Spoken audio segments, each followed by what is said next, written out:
जी। तो students, in my this slide features of C, कुछ मैंने यहाँ फीचर्स ऑफ सी को बनाया हुआ है। पहला क्या है feature? Fast and efficient. C language जो है ना, ये हमारी बड़ी फास्ट है और इफिशिएंट है, कन्वेंशनल लैंग्वेज है। मतलब इसके अंदर आप जो प्रोग्राम बनाते हो वो बड़ी आसानी के साथ आप उसको चला लेते हो और बहुत फास्ट चलती है। इसकी वजह क्या है कि सी के अंदर जो लैंग्वेज ट्रांसलेटर यूज होता है स्टूडेंट्स, वो आपका कंपाइलर है। और कंपाइलर क्या करता है? कंपाइलर आपका एज स्टूडेंट्स, ये म्यूट कर लें, आवाज़ें आ रही स्टूडेंट्स। जी, तो सी के अंदर जो है मतलब कंपाइलर यूज होता है, और कंपाइलर चूंकि एज ए होल प्रोग्राम को कन्वर्ट कर रहा होता है मशीन लैंग्वेज में, इस वास्ते सी के अंदर जो आप प्रोग्रामिंग बनाते हो और उसको जब आप कंपाइल करते हो, उसको जब आप एग्जीक्यूट करवाते हो, तो वो उसकी जो एग्जीक्यूशन है या उसकी जो प्रोसेसिंग है वो बड़ी फास्ट है। पोर्टेबल लैंग्वेज है ऐसी स्टूडेंट्स। पोर्टेबल क्या होता है? पोर्टेबल मैंने पहले ही बताया, पोर्टेबल से मुराद ऐसा वो जो आप प्रोग्राम बनाते हो सी के अंदर, उसे सोर्स कोड कहते हैं, और उस सोर्स कोड को आप किसी भी दूसरे कंपनी के कंप्यूटर में आप चला सकते हो। मतलब आपने एक प्रोग्राम बनाया अपने कंप्यूटर में, उसको आपने वहां चलाया, रन किया, उसमें एरर वगैरह ढूंढ के आपने उसको रिमूव किया एरर्स, और फिर आपने जो है ना वो आपका प्रोग्राम रन हो गया, आउटपुट देने लग गया। उसी प्रोग्राम को आप कॉपी करो अपनी फ्लैश में, या कॉपी करके आप शेयर कर दो अपने बाकी दोस्तों के साथ, तो वो अपने अपने अपने सिस्टम में, अपने अपने लैपटॉप में, अगर वो उसी प्रोग्राम को जब वो कॉपी करेंगे वहाँ, और वहाँ उस लैंग्वेज को या सी कोडिंग सी को यूज करते हो वहां चलाएंगे, तो वो एग्जीक्यूट हो जाएगा, उधर चल जाएगा, वही आउटपुट देगा जो आप आपके सिस्टम में वो दे रहा था। जो कुछ आपने वो लिखा, जो कुछ आपके कंप्यूटर में आउटपुट आई, जैसे आपका कंप्यूटर ने काम किया वैसे वो उधर दूसरे कंप्यूटर में काम करेगा। इस चीज को पोर्टेबल कहते हैं। सी की ये बहुत बड़ी खूबी है कि सी जो लैंग्वेज है, इसमें जो प्रोग्राम आप बनाते हो वो सोर्स कोड कहलाता है, और उस सोर्स कोड को आप किसी भी दूसरी कंपनी के कंप्यूटर, किसी भी दूसरे दोस्त के कंप्यूटर में आप चला सकते हो, और वो इजीली चल जाएगा, एरर नहीं देगा। Function rich libraries. सी के अंदर ना कुछ ऐसे फंक्शंस होते हैं जो जिन्हें हम लाइब्रेरी फंक्शंस कहते हैं, और डिफाइंड फंक्शंस कहते हैं, पहले से ही मौजूद होते हैं सी के अंदर। आप जब आप प्रोग्राम बनाते हो तो सोर्स कोड कहते हैं, तो जब आप उसे कंपाइल करते हो एरर नहीं आता, और आप उसको फिर रन करते हो, तो रन करते वक्त आपका प्रोग्राम जो ऑब्जेक्ट कोड में जनरेट हो गया था, उस ऑब्जेक्ट कोड का लाइब्रेरी फाइल के साथ स्टूडेंट लिंक होता है। तो ये कौन करवाता है लिंक? एक लिंकर होता है। लिंकर क्या है स्टूडेंट? एक सिस्टम सॉफ्टवेयर है। लिंकर एक सिस्टम सॉफ्टवेयर है जो लिंक करवाता है आपका प्रोग्राम जो आपने बनाया, वो तो था स्टूडेंट सोर्स कोड में, लेकिन कंपाइलर ने आप वाले प्रोग्राम को कन्वर्ट कर दिया ऑब्जेक्ट कोड में, कंप्यूटर की जुबान में। अब जब ऑब्जेक्ट कोड जनरेट हो गया, तो ऑब्जेक्ट कोड का लाइब्रेरी फाइल के साथ जो लिंक होता है, इस प्रोसेस को स्टूडेंट लिंकिंग कहते हैं। और ये लिंकिंग कौन करवाता है? लिंकर। लिंकर एक सॉफ्टवेयर है, बल्कि उसको आप सिस्टम सॉफ्टवेयर कहते हैं। वो सिस्टम सॉफ्टवेयर जो लिंकर है, वो आपके आपने जो ऑब्जेक्ट कोड जनरेट करवाया कंपाइलर से, वो लिंकर आपका उस ऑब्जेक्ट कोड को लाइब्रेरी फाइल्स के साथ लिंक करवाएगा। अब यहाँ क्वेश्चन पैदा होता है कि लाइब्रेरी फाइल्स क्या है स्टूडेंट? लाइब्रेरी फाइल्स वो फाइल्स होती है जो जब आप सी लैंग्वेज इंस्टॉल करते हो, तो वो library files are the part of C language, वो सी लैंग्वेज का हिस्सा होती हैं। जब आप सी लैंग्वेज इंस्टॉल कर रहे होते हो, तो वो भी बाय डिफॉल्ट साथ इंस्टॉल हो जाती हैं, आपके सिस्टम में आ जाती हैं। ठीक है, तो वो लाइब्रेरी फाइल्स होंगी तो लिंकिंग होगी, अगर लाइब्रेरी फाइल्स नहीं होंगी तो लिंकिंग नहीं हो सकती। लिहाजा ये भी बहुत बड़ी उसकी खूबी है सी की। नेक्स्ट है स्टूडेंट मॉड्यूलरिटी।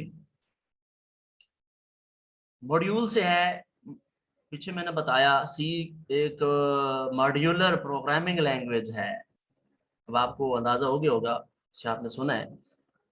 मॉड्यूल से मॉड्यूलरिटी है, मतलब अगर आपका बहुत बड़ा प्रोग्राम है, आपने बड़े प्रोग्राम को सी के अंदर आप बनाना है, तो बड़ा प्रोग्राम बनाना स्टूडेंट जरा मुश्किल होता है। आप उसके छोटे छोटे मॉड्यूल्स, छोटे छोटे फंक्शंस बना लेते हो।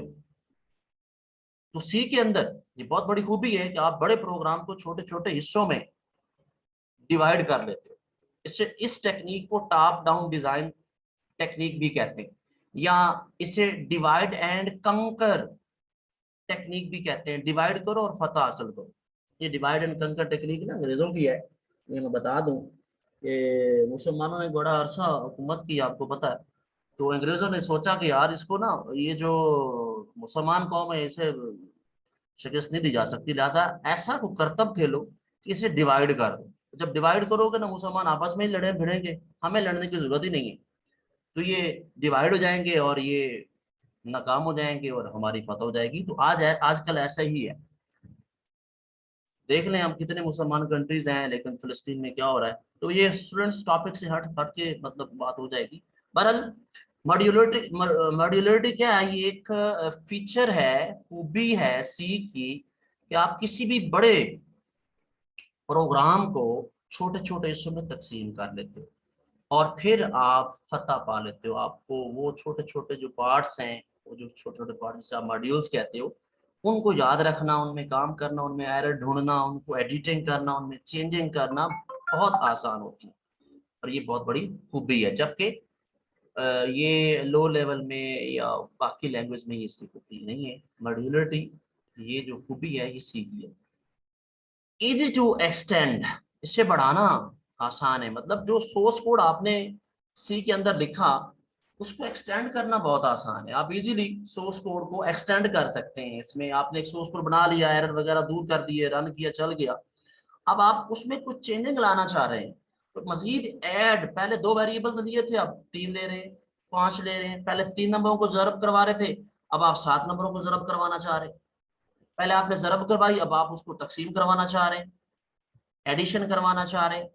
तो इस तरह मतलब आप चेंजिंग कर सकते हैं, उसको बढ़ा सकते हैं, प्रोग्राम को, उस कोड को आप एक्सटेंड कर सकते हैं। तो ये सी के अंदर इजीली आप कर सकते हैं, कोई इश्यू वाली बात नहीं। स्ट्रक्चर्ड है, ये भी मैंने बता दिया। सी जो है ये एक वेल स्ट्रक्चर्ड प्रोग्रामिंग लैंग्वेज है। इसका जो स्ट्रक्चर है, इसका जो सिंटेक्स है, वो स्टैंडर्डाइज है स्टूडेंट, इंटरनेशनली रिकमेंडेड है। क्योंकि इसको सी को आईएसओ आंसी अदारे ने बनाया हुआ है, वो बाकायदा रिसर्च करके बनी हुई है, और इसका जो सिंटेक्स है वो इंटरनेशनली रिकमेंडेड है। इस वास्ते स्टूडेंट सी को जो है ना, वो स्ट्रक्चर प्रोग्रामिंग लैंग्वेज, या इसका जो स्ट्रक्चर है, वो सिंटेक्स है, वो वेल स्ट्रक्चर्ड। ये एक बहुत बड़ी इसकी खूबी है। और भी हैं, बहरहाल ये बजट। जी students, why C language is so important for students. Student के लिए सी क्यों इतनी अहम है, क्यों आपको पढ़ाई जाती है, क्यों अहम है, इसको सीखना क्यों जरूरी है, इसको थोड़ा सा डिस्कस में करता हूँ। C is important to build programming skills. C इसलिए स्टूडेंट्स आपको पढ़ाई जाती है कि आप इसमें ना प्रोग्राम बनाएं, क्योंकि ये एक मैंने बताया शॉर्टर प्रोग्रामिंग लैंग्वेज है। इसमें बहुत कम कीवर्ड्स हैं जिनको हमने यूज बार बार यूज करना है, और बड़े बड़े बड़े से बड़े प्रोग्राम जो बना रहे हैं। तो प्रोग्रामिंग स्किल्स बढ़ाने के लिए, प्रोग्रामिंग करने के लिए, प्रोग्रामिंग की स्किल्स स्टूडेंट्स में लाने के लिए सी जो है ये सिखाई जाती है। इस स्टूडेंट्स के लिए अहम है, क्योंकि C is the mother of all computer language. C mother है, बेस लैंग्वेज है। जिसको सी आ गई उसे सी प्लस प्लस आ गई, उसे सी हैश आ गई, उसे सी शार्प आ गई, जावा में काम करना उसके लिए आसान है। ठीक है ना, बाकी लैंग्वेजेस में इसे काम करना आसान होता है। इस वास्ते स्टूडेंट्स, सी जो है ये बेसिक लैंग्वेज है। जिस स्टूडेंट को सी नहीं आती, इसमें प्रोग्रामिंग करने नहीं आती, वो आगे प्रोग्रामर नहीं बन सकता। वो बाकी लैंग्वेज की उसे समझ नहीं आएगी। बाकी लैंग्वेज को समझने के लिए स्टूडेंट्स सी को जो है सीखना इंतहाई जरूरी है। C covers basic features of all programming languages, मतलब सी के अंदर जो फीचर्स है वो काफी है, इनफ है। वही फीचर बाकी प्रोग्रामिंग लैंग्वेज में भी है, मतलब जो फीचर सी की हैं तो वो काफी सारी हैं, वो बाकी प्रोग्रामिंग लैंग्वेज में भी वही फीचर है। लिहाजा सी बेसिक है, इसको सीखना जरूरी है और स्टूडेंट के लिए बड़ा मुफीद है। कैंपस रिक्रूटमेंट प्रोसेस, स्टूडेंट अब आप एमसीएस कर लेते हो या बीएस कर लेते हो, आपको सीन आया तो बड़ी बात है। वो जब आप कहीं अप्लाई करते हैं जॉब के लिए या कैंपस, कहीं आपको कैंपस का इंचार्ज बनाना, उन्होंने कंप्यूटर का वहाँ काम है, तो वो क्वेश्चन कर सकता है, स्टूडेंट आपको सी आती है या कोई प्रोग्रामिंग लैंग्वेज आती है आपको? तो इस वास्ते कहीं जॉब के लिए, कंप्यूटर की फील्ड में जॉब करने के लिए सी का होना, सी के बारे में जानना, सी के बारे में नॉलेज रखना स्टूडेंट आपके लिए बड़ा इंपॉर्टेंट है, जरूरी है। C is the most popular language for hardware dependent programming. C बड़ी पॉपुलर लैंग्वेज है फॉर हार्डवेयर डिपेंडेंट प्रोग्रामिंग। इसमें हार्डवेयर डिपेंडेंट मतलब क्या स्टूडेंट, बड़ी अहम बात है। एक होता है हार्डवेयर इंडिपेंडेंट, एक होता है हार्डवेयर डिपेंडेंट। स्टूडेंट सी के अंदर जब आप प्रोग्राम बनाते हो तो वो जो आपने सी के अंदर प्रोग्राम बनाया, वो वो प्रोग्राम आप किसी भी दूसरी कंपनी के कंप्यूटर में चला सकते हो, किसी भी दूसरे, ये मतलब मेरे पास जो कंप्यूटर है वो एचपी का है और मैंने यहाँ प्रोग्राम बनाया है, तो एक और मेरे पास सिस्टम है वो मोटरोला का है, डेल का है या किसी और आईबीएम या किसी और कंपनी का है, तो वो उसमें भी चल जाएगा।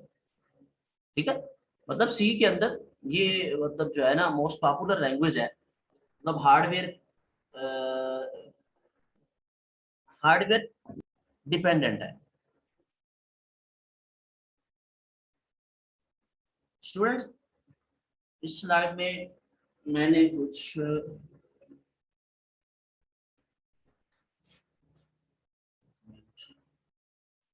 हाँ, स्ट्रक्चर ऑफ सी प्रोग्राम, यहाँ मैंने सी का एक स्ट्रक्चर जो है डिजाइन किया है। सी के अंदर कैसे हम प्रोग्रामिंग करते हैं और जो प्रोग्राम हम बनाते हैं वो किस तरह का होता है, उसका स्ट्रक्चर क्या है। तो सबसे पहला जो सेक्शन है, बेसिकली स्टूडेंट 5 इसके सेक्शन होते हैं। पहले सेक्शन को हम ना डॉक्यूमेंट सेक्शन कहते हैं, जिसमें आप क्या करते हो स्टूडेंट, आप कमेंट्स लिख सकते हो। आप इस डॉक्यूमेंट सेक्शन के अंदर स्टूडेंट आप प्रोग्राम का नाम लिख सकते हो कि कौन सा प्रोग्राम है जिस पे आपने काम करना है।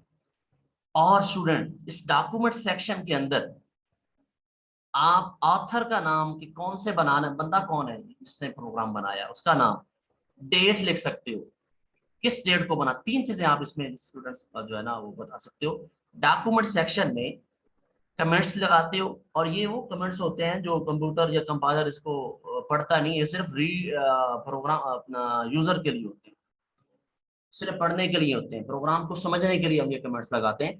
तो पहले सेक्शन के सबसे ऊपर जहाँ प्रोग्राम अभी स्टार्ट भी नहीं हुआ, प्रोग्राम का नाम भी, प्रोग्राम कौन सा है, किसने बनाया, किस डेट को बनाया, ये चीजें आप इस डॉक्यूमेंट सेक्शन के अंदर डिस्कस कर सकते हो। दूसरा लिंकिंग सेक्शन होता है स्टूडेंट, ये हेडर फाइल्स कहलाती हैं। इसमें हैश इंक्लूड्स stdio.h, इस तरह का मतलब जो है ना ये सिंटेक्स होता है, हैश से शुरू होती है। Hash include stdio.h, conio.h, math.h। ठीक है ना स्टूडेंट, इस तरह के ये मतलब जो है ना ग्राफिक, अगर ग्राफिक के आप सॉफ्टवेयर बनाने हो, ग्राफिक्स बनानी है, तो ग्राफिक.h ये हेडर फाइल्स होती हैं, ऐसे मुराद हेडर फाइल्स है। ठीक है ना, और यही आपकी जो है ये हेडर फाइल्स, ये हेडर फाइल्स ही लिंकिंग करवाती हैं, इनका भी इन्हीं का लिंक होता है आपका लाइब्रेरी फाइल्स के साथ। तो ये इस तरह से ये हैश से शुरू होती हैं। Hash includes stdio data, standard input output, ये इनपुट और आउट, जब आपने कोई भी इनपुट कंप्यूटर को देनी है या कंप्यूटर से आउटपुट लेनी है, तो उसके लिए ये वाला फंक्शन, ये वाली हेडर फाइल स्टूडेंट्स ये आपको लगानी पड़ेगी, जरूरी है। इस तरह hash include conio dot H होता है, कंसोल इनपुट आउटपुट। मैथ के कुछ फंक्शन आपने यूज करने, मैथ के अंदर प्रोग्राम मतलब मैथ वाले कुछ फंक्शन आपने प्रोग्रामिंग के अंदर करने हैं, तो यहाँ stdio की बजाय मैथ डॉट एच लगा सकते हैं। कुछ ग्राफिक्स भी करने हैं तो ग्राफिक डॉट एच लगा सकते हैं। मतलब इस तरह जो हैश इंक्लूड से स्टार्ट होता है, इस सेक्शन को स्टूडेंट हेडर्स फाइल्स भी कहते हैं, और इस सेक्शन का नाम एक्चुअली लिंकिंग सेक्शन होता है। देन थर्ड सेक्शन है ग्लोबल डिक्लेरेशन सेक्शन। इसमें वेरिएबल वगैरह आप डिक्लेयर करते हैं। कौन से वेरिएबल डिक्लेयर करते हैं? जो ग्लोबल वेरिएबल होते हैं। स्टूडेंट दो तरह के वेरिएबल होते हैं आपके प्रोग्रामिंग के अंदर, सी के अंदर। एक होते हैं ग्लोबल वेरिएबल्स, एक होते हैं लोकल वेरिएबल्स। ग्लोबल वेरिएबल्स आपके यहाँ डिक्लेयर हो रहे होते हैं। क्या कंसेप्ट है ग्लोबल वेरिएबल्स का? मेन फंक्शन से ऊपर या मेन फंक्शन के बाहर जो वेरिएबल्स बनाए जाते हैं वो ग्लोबल वेरिएबल्स कहलाते हैं। ठीक है, और जहां ग्लोबल वेरिएबल्स बनाए जाएं उस सेक्शन को ग्लोबल डिक्लेरेशन सेक्शन कहते हैं। Next student main function section है, बहुत अहम है। मेन फंक्शन सेक्शन में इसकी ये पहचान है, वाइड मेन मेन लिखा होता है और छोटी ब्रैकेट लगाई होती है। ये करली ब्रेसेस से स्टार्ट होता है और ये करली ब्रेसेस से ही क्लोज होता है।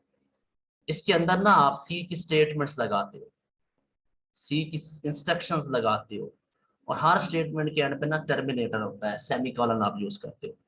तो ये एक मेन फंक्शन सेक्शन होता है आपका। ठीक है, और यहाँ मैंने बताया ग्लोबल डिक्लेरेशन सेक्शन में ग्लोबल वेरिएबल डिक्लेयर होते हैं, और स्टूडेंट मेन फंक्शन के अंदर आपके लोकल वेरिएबल डिक्लेयर होते हैं। यहाँ आपने local variable X Y Z मतलब इस तरह के आप लोकल वेरिएबल डिक्लेयर कर सकते हैं, डिफाइन कर सकते हैं, उससे काम ले सकते हैं और उनकी आउटपुट करवा सकते हैं। तो मेन फंक्शन के बाद आखिरी ये सब प्रोग्राम सेक्शन होता है। इसमें आप सब प्रोग्राम स्टूडेंट्स क्या होते हैं? ये छोटे छोटे फंक्शंस होते हैं, छोटे जिसे मॉड्यूल्स हम कहते हैं, वो चीज होती है। आप छोटा छोटा फंक्शन जो एक कम से कम एक काम कर रहा होता है, एक जॉब कर रहा होता है, तो एक टास्क पे काम कर रहा होता है, इसे सब प्रोग्राम ये सब फंक्शंस भी कहते हैं। तो ये एक सेक्शन आपका ये है। इसको इसी चीज को हम आगे देख लेते हैं प्रोग्राम के अंदर। छोटा सा मैंने प्रोग्राम लिया है, सी बेसिक प्रोग्राम। स्टूडेंट अभी मैंने बताया जो पहला हिस्सा है ये वाला फॉरवर्ड स्लैश एस्टेरिक, और ये चीज लिखी है, ये सारा कुछ ये आपका कमेंट्स है। इसके अंदर ये एक सेक्शन है, इस पूरे सेक्शन को हम डॉक्यूमेंट सेक्शन कहते हैं। यहाँ प्रोग्राम का नाम लिख सकते हैं आप, ऑथर का नाम लिख सकते हैं, और डेट लिख सकते हैं जिस डेट को उस ऑथर ने, उस प्रोग्रामर ने प्रोग्राम को डिजाइन किया। इस सेक्शन को स्टूडेंट आप क्या कहते हो? Document section. और इसमें जो कुछ भी आपने इंग्लिश में लिखना है वो इस तरह, ये फॉरवर्ड स्लैश एस्टेरिक ये स्टार्ट हुआ या ये सेक्शन क्लोज हुआ। इस चीज को स्टूडेंट कंपाइलर रीड नहीं करता, ये सिर्फ हम हमारे लिए है, देखने वालों के लिए, समझने के लिए कि इसमें क्या प्रोग्राम हो रहा है, क्या प्रोग्राम का नाम क्या, बनाने वाले का नाम क्या है, और डेट किसको बना है। स्टूडेंट ये हैश इंक्लूड stdio.h, ये दूसरा सेक्शन है स्टूडेंट। लिंकिंग सेक्शन जिसे मैंने ऊपर डिस्कस किया, इसमें stdio standard input output dot H, H से मुराद हेडर फाइल्स हैं जो लिंक करवाती हैं आपकी इस फाइल का लाइब्रेरी फाइल्स के साथ जो पहले से मौजूद होती हैं सी के अंदर। लाइब्रेरी फाइल्स मैंने पहले बताया वो पार्ट ऑफ सी लैंग्वेज होती है। तो इसमें अगर आप ये stdio.h नहीं लगाते तो आप कोई भी नंबर इनपुट या आउटपुट नहीं करवा सकते। ये लगाओगे तभी आपको नंबर इनपुट या आउटपुट करवा सकते हो। तो ये सेक्शन जो है हैश इंक्लूड वाला, studio.h जहाँ डॉट एच आता है, हैश इंक्लूड आता है, ये स्टूडेंट आपका लिंकिंग सेक्शन होता है। अब ये इस तरह ये स्टैरिक और ये लगाया, ये भी ये कमेंट्स के लिए होते हैं स्टूडेंट, ये कमेंट्स लगाया गया। अच्छा ये स्टैरिक की बजाय ना ये फॉरवर्ड स्लैश एक दो दफा टू टाइम अगर आप लगाएंगे, इधर टू टाइम उसको आप क्लोज भी कर सकते करोगे आप। तो टू टाइम लगाने के लिए आप सिंगल लाइन में कमेंट लिख सकते हो जो सिर्फ पढ़ने के लिए है, कंपाइलर इसको रीड नहीं करता। स्टूडेंट दूसरे सेक्शन के बाद तीसरा सेक्शन होता है मेन सेक्शन। यहाँ इंट मेन, और ये फंक्शन कहते हैं इसको, यूज कर छोटी ब्रैकेट जो है ना, फंक्शन इसे कहते हैं। ये मेन फंक्शन होता है, और यही एरिया जो है यहाँ से लेके ये इतना एरिया, ये एरिया आपका ये मेन सेक्शन है। ग्लोबल वेरिएबल्स जो होते हैं ना स्टूडेंट, वो इस मेन सेक्शन से ऊपर यहाँ डिक्लेयर किए जाते हैं, यहाँ ग्लोबल वेरिएबल डिक्लेयर किए जाते हैं। अच्छा, इसके अंदर ये जो है कर्ली ब्रेस स्टार्ट हो रही, इसका मतलब मेन फंक्शन यहाँ स्टार्ट हो रहा है। यहाँ लिखा है प्रिंट एफ, ये एक फंक्शन है, प्रिंट एफ एक फंक्शन है। और प्रिंट एफ कौन सा फंक्शन है? दो तरह के स्टूडेंट फंक्शन होते हैं, एक बिल्ट इन होते हैं और एक यूजर डिफाइन होते हैं। स्टूडेंट ये बिल्ट इन फंक्शन है जो बना बनाया हुआ है। Print F function built in function है जो बना बनाया है। ये सी लैंग्वेज का पार्ट है, जिस बंदे ने सी लैंग्वेज बना दी है उसी बंदे ने प्रिंट एफ फंक्शन भी बना दिया। और इसका मकसद क्या होता है? कोई भी मैसेज को, किसी भी चीज को प्रिंट आउट लेना है और उसकी आउटपुट लेनी है। तो ये आउटपुट आई पड़ी है कैसे? इस फंक्शन के जरिए। ये लिखा है प्रिंट एफ, सी के अंदर आप प्रिंट एफ ही लगाते हो, ये फंक्शन है। और ये डबल कोड से कहते हैं स्टूडेंट, इस डबल कोड के अंदर जो भी आपने मैसेज प्रिंट करवाना है वो यहाँ आप लिख दो, जितना बड़ा आपने कराना आप लिख दो। यहाँ लिखा है वेलकम टू सी, तो देखो वेलकम टू सी, ये आपकी आउटपुट, ये आउटपुट, ये स्क्रीन है, ये आपको आउटपुट आई। जो भी प्रिंट फंक्शन के अंदर डबल कोड के अंदर कुछ लिखोगे वो आ जाएगा।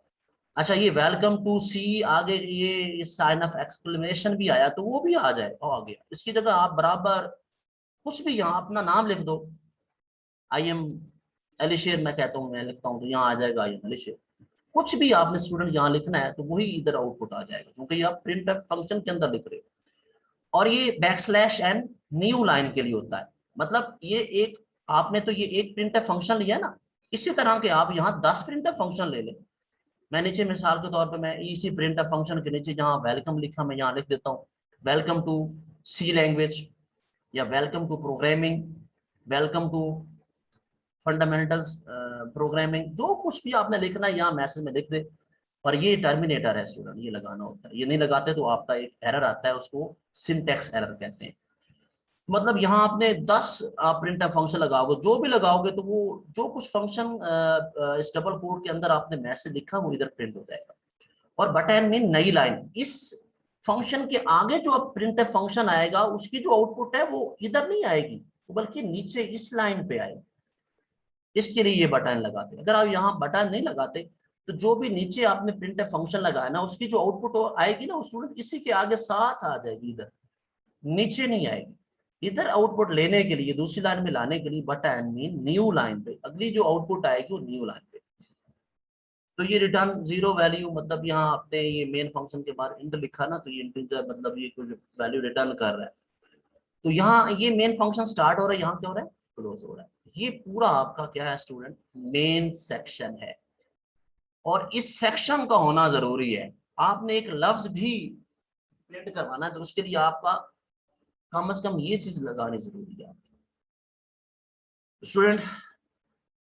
ये हमारा लेक्चर आज का यहाँ क्लोज हुआ, टाइम खत्म हो गया तकरीबन। अब आपके लिए ये है कि मैंने आपको जो कहा कि आपने क्या करना है, एक